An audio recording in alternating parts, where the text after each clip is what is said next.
हमारे साथ राजस्थान के मुख्यमंत्री अशोक गहलोत जी हैं।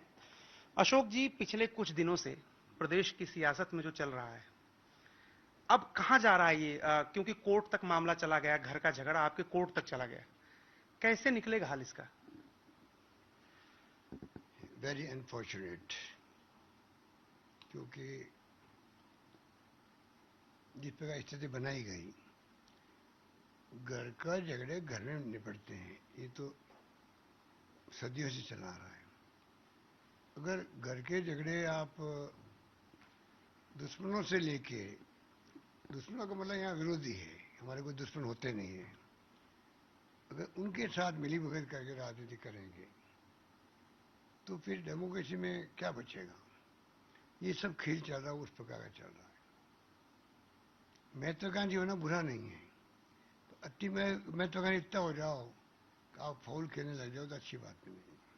तो मेरे हिसाब से जो राजनीति चली है कि हम लोग 20, 15, 12 जो भी हैं, कम ज़्यादा होते रहते हैं, इनके आधार पर ही जो है 100 का आंकड़ा पार किया और सरकार बैठी हुई यहाँ पर जी। उसको गिरा करके आप बीजेपी के सहयोग से सरकार बनाना चाहते हो, तो जनता कभी माफ नहीं करेगी ऐसे लोगों को, ये मेरा मानना है। लेकिन सर, एक बात बताइए, आप लोग इतने एक साथ, वो डिप्टी चीफ मिनिस्टर आपके थे, प्रदेश अध्यक्ष थे, गड़बड़ कहां से हुई? क्या ऐसा हो गया आप दोनों के बीच में कि इतने आगे तक चले गए? जैसा आप कह रहे हैं कि बीजेपी के साथ मिलकर मेरी सरकार गिराने का षड्यंत्र रच रहे हैं। नई बात नहीं है, जब से सरकार बनी तब से षड्यंत्र शुरू हो गए थे। सचिन पायलट षड्यंत्र तब से करना शुरू कर दिया? आपके पास इस तरह के सब सबूत हैं? जब 1.5 साल में हम लोगों ने कभी बात ही नहीं करी, टॉकिंग टर्म ही नहीं है, एक मंत्री मुख्यमंत्री बात नहीं करे, सलाह नहीं ले, डायलॉग रही नहीं। डेमोक्रेसी में कितने विरोधी भी होता है, तो डेमोक्रेसी की सबसे खूबसूरती होती है डायलॉग रखना। डायलॉग तो आवश्यक होता है, डायलॉग ही नहीं है और जो खबरें आती गई 1.5 साल तक, उसके लिए तो एक किताब लिख दो बोले पूरी आप। तो ये स्थिति थी। ये जो मीडिया जिस रूप में चला रहा है, सच्चाई कुछ नहीं उसके अंदर। भाई मीडिया मीडिया है, चौथा स्तंभ है, उसकी चिंता होनी चाहिए डेमोक्रेसी के भविष्य की देश के अंदर। सच्चाई लेकिन क्या है सर? क्या सच्चाई है? आपने कहा कि मेरे पास सबूत हैं कि सचिन पायलट पैसे रुपए की बात करके विधायक खरीदने की बात कर रहे थे, इतना सबूत आपके पास है? जो कुछ मैंने कहा एक बार मैंने रिकॉर्ड पे कह दिया, ऑन रिकॉर्ड मैंने कहा है। अब जो कुछ कहना है तफ्तीश जब होगी एसओजी की, तो मुझे बुलाया गया वहां पर, और फिर भी ऐसा माहौल बनाया गया देश के अंदर, बेचारा बनने के, बेचारा सचिन पायलट जी को नोटिस दे दिया एसओजी ने। अरे भाई 10-12 नोटिस गए होंगे। हमारी पार्टी ने कंप्लेंट की थी उनको, हमारी सरकार गिराने के लिए बीजेपी षड्यंत्र कर रही है। हमने कभी इनका नाम नहीं लिया, सफाई ये दे रहे हैं कि नहीं ऐसी कोई बात ही नहीं थी, कोई षड्यंत्र था ही नहीं, कोई ऑफर हुआ ही नहीं। तो मैं क्वेश्चन कर रहा हूं बीजेपी नेताओं से, आंसर आ रहा मेरी पार्टी के अध्यक्ष जी से, ये कैसे होता है क्या? अब जो कुछ हुआ है सामने, अब पूरी मेहमान नवाजी किसकी हो रही है? वकील लोग कल एपी हो रहे हैं, कौन हो रहे हैं, किसके बाड़ाबंदी जो की गई गुड़गांव में या मानेसर में, ये उस वक्त होने वाली थी जब राज्यसभा चुनाव थे। उसके पहले 10 तारीख को मुझे 10 दिन के लिए एमएलए को एक साथ इकट्ठा करना पड़ा। नौबत क्यों आई वो? तब भी कहा गया नहीं तो डिप्टी सीएम साहब को डाउन करने के लिए सीएम साहब ने चाल चली है। कोई मुख्यमंत्री 10 दिन तक विधायकों को इस प्रकार बैठा सकता है? अच्छी परंपरा है क्या? मैं कुछ बुरा मानता हूँ। सरकार बचानी थी मुझे उस दिन। रात को 2 बजे जाने वाले थे लोग, 2 बजे रात को मैंने 1 बजे कलेक्टरों को उठाया, मेरे कांग्रेस नेताओं को इतला करी कि कल शाम तक सब जयपुर पहुंचने चाहिए। और मुझे खुशी से बात की है कि करीब करीब तमाम विधायकों ने शाम तक पहुंचने के लिए हाँ ही नहीं करी, बल्कि पहुंच गए करीब करीब। जब पहुंच गए तो इनकी आंखें खुली, ये क्या हो गया? तो फिर पूरा बयानबाजी होने लग गई कि नहीं कुछ नहीं था, क्यों बुलाया, कोई खरीद फरोख्त हो ही नहीं रही थी, जबकि मेरे पास उस वक्त भी प्रूफ थे, आज भी प्रूफ है। सचिन पायलट खरीद फरोख्त करा रहे हैं।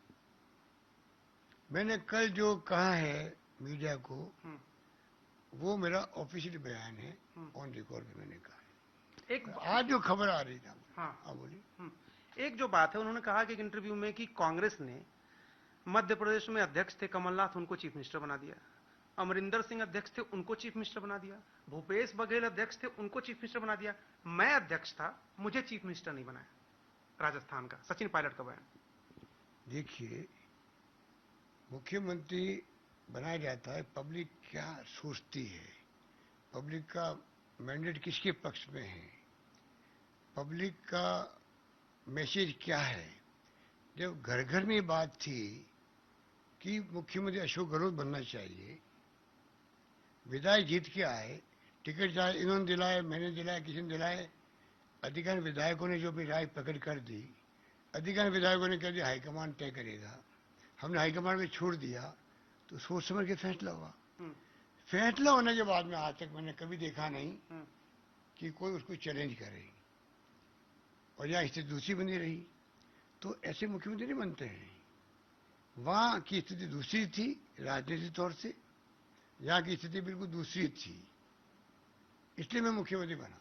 लेकिन वो और मैं वो व्यक्ति हूँ, अगर मुझे अंदाज हो जाए कि पब्लिक मेरे पक्ष में नहीं है, पब्लिक मुझे चाहती नहीं है, विधायक गणों का मूड दूसरा है, वो मुझे इस काबिल नहीं समझते हैं, तो मैं उन लोगों के अंदर हूँ, मैं खुद हाईकमान को जाके अलग से ब्रीफ करूं, पार्टी के इंटरेस्ट में हमें ये फैसला करना चाहिए, मेरे खून में वो बात है। जल्दबाजी कर गए सचिन पायलट? नहीं, जल्दबाजी कहाँ की, 1 साल लगाया, 1.5 साल लगाया, जल्दबाजी नहीं करी। पहले बीजेपी में जाएंगे, फिर देखा बीजेपी में जाने को कोई तैयार एमएलए नहीं हो रहा है, तो थर्ड फ्रंट बनाएंगे, नई पार्टी बनाएंगे, और राजस्थान से कांग्रेस को समाप्त कर दूंगा मैं। अगर बिहार में हो सकता है और राज्य में हो सकते हैं, बीजेपी से मिली भगत सरकारें बनती भी है, बिगड़ती भी है, तो मैं क्यों नहीं बन सकता हूँ? बन पाएंगे आपको लग रहा है? देखिए, डेमोक्रेसी के अंदर मैं क्यों किसी को चैलेंज करूं, तो इतना मैं कह सकता हूं कि गद्दारी नहीं करनी चाहिए। जिस पार्टी ने आपको सब कुछ दिया हो, मुझे 28 साल में मेंबर 28 साल में एमपी बन गया, 29 साल में मैं केंद्रीय मंत्री बन गया, 34 साल में प्रदेश कांग्रेस अध्यक्ष बन गया, 3 बार मैं केंद्रीय मंत्री रहा, 3 बार मैं प्रदेश कांग्रेस अध्यक्ष रहा, 3 बार मैं एआईसीसी का महामंत्री रहा, और तीसरी बार मुख्यमंत्री हूँ। क्योंकि हमारी जो पीढ़ी थी उस वक्त की, उसकी रगड़ाई खूब हुई थी यूथ कांग्रेस में, एनएसयूआई में, तो उसी रूप में हम लोगों ने मेहनत करी। संकट बहुत आए थे, इंदिरा गांधी जी की हत्या हो गई थी, राजीव गांधी हमारे नेता थे, उनकी हत्या हो गई, तब भी हमने पार्टी प्रति वफादारी रखी, कमिटमेंट रखा, पार्टी की विचारधारा, नीति, कार्यक्रम को जनता तक पहुंचाने में लगे रहे रात दिन तक, चाहे कोई पद पे रहे अथवा नहीं रहे। तब जाके आज 40 साल के बाद में जो जमात दिख रही है आपको, जिनको आप कहते हो वो सीनियर बन गए हैं, घर बैठ जाना चाहिए। अरे भाई, पहले उम्र होती थी 60 साल की, अब 60 साल की उम्र नहीं होती है, अब उम्र बढ़ गई है। इसलिए बार बार ये जूनियर सीनियर बात नहीं करनी चाहिए। जूनियर और नौजवान पीढ़ी आनी चाहिए, जैसे हम लोग आए थे, हम लोग सभी नौजवान थे उस वक्त में। गुलाम नबी आजाद हो, आनंद शर्मा हो, एम ए पटेल हो, मुकुल वासनिक हो, रमेश चंद्रला हो, कितनी लंबी लिस्ट, तारिक अनवर हो, ये सब उसमें पहली बार आए थे वहां पर, और पहली बार आके आज तक जिंदा है राजनीति के अंदर। अगर हम राजनीति छोड़ दें क्या करें बताओ? ये नहीं देखना चाहिए, आप अपना काम करो। आज संकट का वक्त है, पार्टी के सामने चैलेंज है। इंदिरा गांधी चुनाव हार गई तो चैलेंज था बड़ा, उस वक्त भी हम लोगों ने स्वर्गम होते की राजनीति करी, लंबा संघर्ष किया, एनएसयूआई के अंदर, यूथ कांग्रेस में, संकट में आ गई पार्टी, तब किया, तब जाके आज ग्रूमिंग ऐसी हुई, आज भी वहां पर काम करने लायक है। और इनके मैं खिलाफ नहीं हूं। मैं हमेशा राहुल गांधी जानते हैं, जब कभी पार्लियामेंट बोर्ड की मीटिंग होती है तो सबसे ज्यादा पैरवी मैं करता हूँ युवाओं की, यानी युवाओं की, यूथ कांग्रेस की युवाओं की। यही कल का भविष्य देश का है। ये हमसे अच्छी परफॉर्मेंस कर सकते हैं, क्योंकि आज आईटी का जमाना है, टेक्नोलॉजी का जमाना है। राजीव गांधी का सपना था 21वीं सेंचुरी का, आज कंप्यूटर आ गए, सुपर कंप्यूटर आ गए। इनको ज्यादा लाभ है काम करने का। उसकी बजाय आप खाली माहौल बना दो, सीनियर जूनियर सीनियर जूनियर। उसका नतीजा अब आप अति महत्वाकांक्षी बन जाओ तो फिर 5 साल लोग ऐसे होते हैं आपको, वो कभी आपको प्रधानमंत्री, कभी मुख्यमंत्री, कभी केंद्रीय मंत्री, कभी और कोई पद पे, वो ऐसी बातें फैलाते हैं आपके सामने, आपकी खुद की सोचने की शक्ति जो है वो पीछे चली जाती है। उसका परिणाम है। धन्यवाद। अच्छा सर, एक और सवाल मैं पूछ रहा हूँ कि आप एक कहावत है हमारे यहाँ, क्षमा बड़न को शोभत है छोटन को उत्पात। तो अगर आए सचिन पायलट, क्योंकि आपके प्रवक्ता ने अपील भी की आएंगे तो कैसे व्यवहार करेंगे उनके साथ, अभी उम्मीद है आपको? अरे वो जब मैं एमपी बन गया तो वो 3 साल के थे, हमारे उनके घर आना था। आएंगे तो मैं तो उनको सबसे पहले प्यार से गले लगाऊंगा। मेरा उनके प्रति बहुत स्नेह भी है। राजनीति के लिए राजनीति है, तो व्यक्तिगत संबंध 40 साल से हों जिस परिवार के साथ में, तो आप सोच सकते हो कि मेरा क्या रुख रहेगा उनके प्रति। सरकार स्थिर है सर, और कितने विधायकों का? क्योंकि एक बार कोई 107 कहता है, कोई 103, कोई 122। हमारे साथ में 200 विधायक हैं मेरे साथ में, क्योंकि मैंने काम ही ऐसे किए हैं, सबको साथ लेके चला हूं। जब जिंदगी बचाने का वक्त था, और अभी भी है कोरोना की महामारी में, तो मैंने तमाम पॉलिटिकल पार्टियों के साथ लेके चला, धर्म गुरुओं को, एक्टिविस्ट को, डॉक्टरों, रिटायर्ड डॉक्टरों को। अभी तक मैं सब साथ लेके चल रहा हूँ। अभी मैंने 21 घंटे की वीसी की है, 21 घंटे की वीडियो कॉन्फ्रेंसिंग। सारे एमएलए, केंद्रीय मंत्री बीजेपी के, एमपी बीजेपी के, कोई आया, कोई रुका, कोई गया।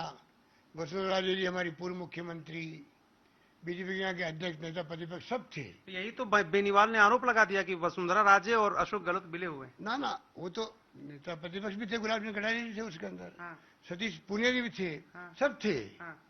तो आप बताइए, 21 घंटे में बैठ के बात भी करी, और मुझे गर्व इस बात का रहेगा कि पक्ष विपक्ष सब ने गवर्नमेंट का जो काम था कोरोना की लड़ाई लड़ने का, कोरोना के खिलाफ में जंग का, उस पर सबने लोगों सरकार को अप्रिशिएट किया हो, और हमने कोई कमी नहीं रखी, अभी भी कमी नहीं रख रहे हैं। वो मैंने देखा सर, तमाम जगह पे आपकी होर्डिंग लगी हुई है। एक सवाल मेरा है कि राहुल गांधी ने आगे बढ़ाया, ज्योतिरादित्य सिंधिया को, सचिन पायलट को, ये लोग छोड़ के जा रहे हैं। आपको लग रहा है राहुल गांधी की लीडरशिप के ऊपर भी ये सवाल है?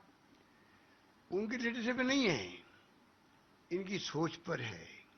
राहुल गांधी की सोच तो देश नहीं दुनिया देख रही है, जिस प्रकार वो इंटरेक्शन कर रहे हैं। राहुल गांधी कितना बड़ा इंटेलेक्चुअल है दुनिया को मालूम पड़ गया है। आरएसएस बीजेपी का तो ये षड्यंत्र होता है कि आप नंबर 1 जो होता है, इंदिरा गांधी थी, राजीव गांधी थे, सोनिया गांधी थी, राहुल गांधी बने, नंबर 1 कांग्रेस में जो है उसकी छवि खराब कर दो, पूरी पार्टी कोलैप्स हो जाएगी। तो 50 साल से मैं देख रहा हूं वो खत्म नहीं कर पाए, कांग्रेस मुक्त नहीं कर पाए। लेकिन आप ही के लोग जा रहे हैं ना छोड़ के। ज्योतिरादित्य सिंधिया तो आपके थे, सचिन पायलट तो आप ही के हैं ना। वही मैं कह रहा हूं कि जब रगड़े ज्यादा नहीं होती है यूथ कांग्रेस में, एनएसयू में, और क्योंकि पिताजी का अनफॉर्चुनेटली डेथ हो गई तो उनको चांस मिल गया। ये उस तरह के लोग हैं जिनको सोचना चाहिए था कि हमें अपनी विरासत के कारण से अवसर दिया, पार्टी ने बड़ा दिल रख के दिया। मेंबर पार्लियामेंट बना दिया 34 साल की उम्र में, पीसी प्रेसिडेंट बना दिया, केंद्रीय मंत्री बना दिया, सिंधिया जी हो, पायलट साहब हो, और भी जो नेता हैं उन सबको। तो उनको थोड़ा सब्र करना चाहिए था। नेता ने इनको आगे बढ़ाया है, उस नेता पर विश्वास करना चाहिए था। सोनिया गांधी के बारे में क्या क्या लोग नहीं कहते थे, कोई जमाना था। आज सोनिया गांधी के प्रति आस्था देश के वासियों की एक्स्ट्राऑर्डिनरी क्यों बन गई? अगर सोनिया गांधी के बारे में जो कमेंट सुनते थे उस वक्त में, और लोग अगर वो कमेंट सुन के चले जाते कांग्रेस वाले, तो कांग्रेस कहाँ रहती? क्या नहीं बोलते थे उनके बारे में? सही। आप हमने भी सुना। एक राहुल गांधी ने कमेंट किया सचिन पायलट के, युवाओं के साथ बैठक करते हैं एनएसयूआई वालों के साथ, उनके साथ उन्होंने कहा कि ऐसे लोगों के पार्टी छोड़ के जाने पर घबराइए मत, परेशान मत होइए, जिसको जाना है वो जाएगा, आपके लिए रास्ते खुल रहे हैं। मैं राहुल गांधी जी के स्टेटमेंट को समर्थन करता हूं, और ये बात पहली बार नहीं हो रही है, सालों से हम करते आए हैं। जिनको जाना वो जाए, जिनका कमिटमेंट है नहीं हमारे पार्टी के साथ में, ऐसी लाइबिलिटी पद लेने के लिए बैठी रहती है। जो कमिटमेंट वाले लोग हैं, प्रतिबद्ध है हमारी विचारधारा के साथ में, उनको अवसर नहीं मिलता है। जो अवसरवादी हैं, जो गद्दार हैं, वो टाइमली चले जाए तो पार्टी का नया रूप उभर के आएगा, ये मेरा मानना है। सर, आपके पास होम डिपार्टमेंट भी है, एसओजी ने जो नोटिस दिया था, अभी भी सचिन पायलट से पूछताछ होगी? कानून अपना काम करता है, मेरे से भी होगी, उनसे भी होगी। मेरे से कमाल है, जो नोटिस जाते हैं और लोगों को जा सकते हैं। मान लीजिए आज मैंने सुना एक टैप आई है, तो जो टैप आएगी या एसओजी को लगेगा कि वास्तव में जो कंप्लेंट की गई, कंप्लेंट किसने करी थी? कांग्रेस ने करी थी। और वो कांग्रेस वालों को पूछे भाई आपने कंप्लेंट की है तो उसमें तथ्य क्या है? उसमें हमें संकोच क्यों हो, शर्म क्यों आए? यहाँ स्वाभिमान कहाँ बीच में आता है? अगर मैं पूछताछ में अपेयर होऊंगा तो मेरे स्वाभिमान में कहाँ चोट लग गई? मैं मुख्यमंत्री हूँ, मैं कह सकता हूँ मैं अपेयर नहीं हुआ क्योंकि मैं मुख्यमंत्री हूँ। कानून सबके लिए समान होता है, सबके लिए समान होता है। लेकिन स्वाभिमान पे जो चोट की बात कर रहे हैं, वो कह रहे हैं कि सहानुभूति लेने के लिए करें, सहानुभूति लेने के लिए, बेचारा बन के राजनीति करने के लिए कर रहे हैं। और आपका मीडिया, आपका मित्र लोग, उनको मैं अपील करना चाहूंगा, खतरे बड़े हैं देश के सामने, चैलेंज बड़ा है डेमोक्रेसी के लिए। दोस्ती अपनी जगह होती है, चौथा स्तंभ है, और निष्पक्ष होके सच्चाई के साथ में रहो, वरना जिनका आप इमदाद करना चाहते हो वो इमदाद नहीं हो रही है। पायलट साहब के साथ में जो आप चाहते हो गम आउट ऑफ द, उनको सपोर्ट करें, मीडिया में एक्स्ट्रा ऑर्डिनरी सपोर्ट मिल रहा है उनको, मैं देख रहा हूँ 10 साल से। अच्छा, वो सपोर्ट उनके लिए घातक है, और आप देख लिए घातक हो गया। वो सपोर्ट आर्टिफिशियल सपोर्ट है, वो सपोर्ट खाली उनको खुश करने के लिए है, जमीन पे नहीं है। अगर जमीनी हकीकत देखते वो, तो मैं समझता हूँ आज वो जाने की हिम्मत भी नहीं करते। उनको जमीनी हकीकत मालूम रहती तो वो क्यों जाते? वो समझ जाते भाई मैं कहाँ स्टैंड कर रहा हूँ और बाकी लोग कहाँ स्टैंड कर रहे हैं। पर मीडिया ने उनको बिठा दिया सिर पे, तो वो हकीकत तक पहुंच नहीं पाए। लेकिन उनके अंग्रेजी बोलने से सर कैजुअलिटी हो गई, कैजुअलिटी हो गई, एक्सीडेंट हो गया। नहीं, कैजुअलिटी मतलब कैजुअलिटी, एक्सीडेंट, क्या कहते हैं, भिड़ंत हो गई, अनावश्यक हो गई। लेकिन सर आपको उनके अंग्रेजी बोलने से क्या दिक्कत है? नहीं, कोई दिक्कत नहीं है, अंग्रेजी भी होगी, हिंदी भी होगी, सब भाषाओं का समान रूप से सम्मान है। पर जो विशेष रूप से इंग्लिश मीडिया और नए जो हमारी पीढ़ी के बच्चे हैं, बच्चे क्या कहना चाहिए, मेरे भाई बहन हैं, बेटे बेटी हैं, उनको मैं विशेष कहना चाहूंगा, आप शाम को आराम से बैठे पार्टी करें, कोई दिक्कत नहीं है, इंटरेक्शन करें, ज्ञान वर्धन होगा आपस के अंदर। पर दोस्ती आप जब बोलने लगो, उस पर दोस्ती को पीछे रखो, उसके खुद के इंटरेस्ट में है, आलोचना करनी हो आलोचना करो, तब नेता बनने वाले को मालूम पड़ेगा भाई कि यार ये मैं गलती कर रहा हूं यहाँ पर, या मेरी कमजोरी मेरे को ठीक करनी चाहिए। आपने सचिन पायलट को देश के मीडिया ने हकीकत से रूबरू होने का मौका ही नहीं दिया, इसके कारण से यह तकलीफ आ रही है उनके सामने। मेरा आखिरी सवाल सर, अब मैं इंटरव्यू खत्म करूंगा, ये कि आज जो कुछ ऑडियो टेप्स आए हुए हैं, रिलीज हुए हैं, जिसमें एक केंद्रीय मंत्री की बात हो रही है, ये क्या है सर? मैंने देखा भी, सुना। अब बताइए आप, इतना बड़ा टैप आ गया और मीडिया साइलेंट, देश का मीडिया साइलेंट। अरे अगर कांग्रेस का वीडियो आ जाता तो पता नहीं देश का मीडिया कहाँ के कहाँ पहुंचा देता, बात के बतंगड़ बना देता। इतना बड़ा आरोप लग गया है, लेन देन के आरोप लग रहे हैं, केंद्रीय मंत्री, विधायक, पूर्व मंत्री राजस्थान के, क्या इतना किले कट वीडियो बोले जा रहे हैं, तभी देश का मीडिया जो है दिखवा रहा है उनको। वो मालिकों के दबाव में है, मालिकों के बगैर तो तुम लोग हिल नहीं सकते हो, क्योंकि किसी की 30% सैलरी कम हो रही है, 60% हो रही है, और घर जाने के नोटिस दिए जा रहे हैं। कैसे बोलोगे? कहाँ डेमोक्रेसी रहेगी? इसलिए मैं कहना चाहूंगा, जी अखबारों के मालिकों से मैं कहना चाहूंगा कि आपकी, हम सब की जिम्मेदारी है देश को बचाने की। आज इस प्रकार से सरकार चल रही देश की, अमित शाह जी और मोदी जी के नेतृत्व के अंदर डेमोक्रेसी है, चुनाव जीत के वो आए हैं। हमने सच सम्मान विद ह्यूमिलिटी उनको स्वीकार किया प्रधानमंत्री जी के रूप में। पर उनको चाहिए तोड़ फोड़ बंद करे, हॉस्टलिंग बंद करे। उनकी थूथू हो रही है गांव गांव में, 25 करोड़ 35 करोड़ और 10-10 करोड़ एडवांस में। क्या हो रहा है, ये इनके खुद के लोग बोल रहे हैं। टीवी में आ रहा है, आपके वीडियो में आ रहा है, टैप आ रही है, तब भी मीडिया चुप है, क्योंकि भय है सरकार से। टेलीफोन पे बात मत करो, व्हाट्सएप पे आओ, ये हो रहा है। तो ये थे राजस्थान के मुख्यमंत्री अशोक गहलोत जी, जो कह रहे थे कि बीजेपी को तोड़फोड़ बंद कर देना चाहिए और सचिन पायलट ने अगर सब्र दिखाया होता तो उनका भविष्य कांग्रेस में ठीक था। कैमरामैन जयपाल रावत के साथ अरुण सिंह, न्यूज 18 इंडिया, जयपुर।